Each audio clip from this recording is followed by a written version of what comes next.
yetib olguncha уже ertalab bo'ladi, Nuri.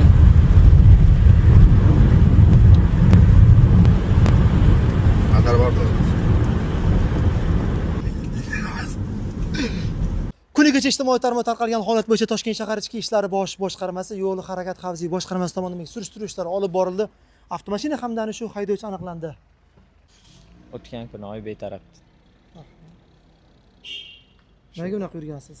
O'zingizni o'zga hayotini xavf ostiga qo'yib. Shu ozgina shoshib qo'yib anaqa shoshib qoldik.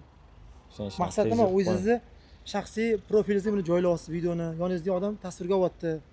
Ko'chada sal quvvatli to'xtab turgan mashinada uni urishingizga o'sha yashil yonib qoldi, ozgina shoshib o'ngga tashuvdik, keyin to'xtab anaqa qilolmadik, o'tib ketdi. Ozgina taqalib qoldi. Necha yoshsiz? 24.